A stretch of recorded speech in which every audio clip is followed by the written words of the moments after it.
I just seen the third Equalizer movie, and I'm not gonna beat around, folks. This is the best one in the franchise. That's right, the best one. However, I understand maybe that might be personal opinion. Who knows? The Equalizer has dropped itself under the category of dad movies. I know the first one is only 9 years old, but I guess the concept, a middle-aged man with no real direction in life, brutally murdering people, is something that oddly would really appeal to dads. Go figure. This wouldn't be my favorite franchise by any means. Ask me again when I'm 40, I guess. The first movie is pretty enjoyable, especially when it becomes R-rated and Home Alone at the end. Second one bore me to shit, I'm sorry. It's cool seeing Pedro Pascal in it though. Now we finally have the third and apparent final installment, and for once I actually feel like it might be. Like, for the love of God, you have a good ending here. Hollywood, do not fuck this up. Do not make any more of these, I beg. The beginning of this film is pretty fun, really nice location settings, being in Sicily, Italy. Yes, let the Godfather references flood in. Honestly, that's not even a joke. Maybe it's due to the setting, but I feel like the director took some inspiration from that. There's even a death scene in one stage where a guy dies and fruit falls on him. It ain't oranges, but hey, the thought was there. This is definitely the most violent of all of these movies. They really went all out with the gore for their final effort. There's heads coming off, people getting thrown through glass. There's just lots happening. But like all the other movies, it's always fun to watch happen. The thing is, with these Equalizer movies, it really tests your morality. You know, the people McCall kills are usually awful, despicable people. And then you see them getting brutally killed, and you can't help but feel satisfied watching these fucks die. But then again, there's lots of movies that do that too, of course. I do like how complex a character McCall is on top of that.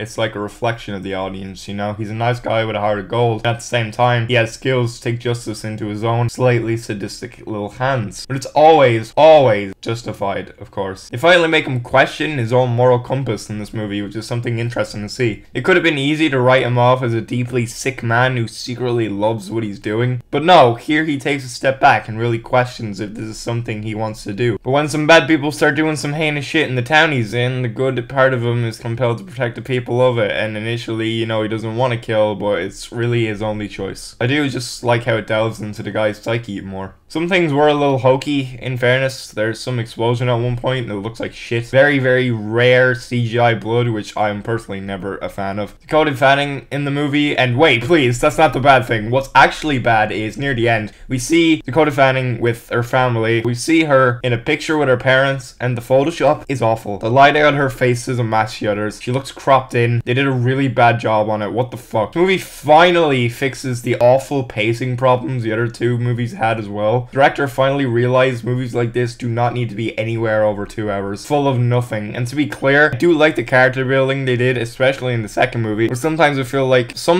like in the other two they really overdid it. Here, we have just enough time to care about the side characters and enough time to see Denzel fucking destroy people. It's a pretty nice balance, all things considered. This one out of the franchise also had some really nice looking cinematography as well, so kudos to the director of photography there. I'm giving the Equalizer 3 4 stars. A really great ending to an okay franchise. If you're a big fan of these, the conclusion of this story will be just as satisfying. And not only that, but it's a great pint-sized thriller that fixes a lot of the previous films that and rounds it off perfectly. Again, for the love of God, Hollywood, you dumbass, do not make 50 more of these. Also, pay your writers, thanks.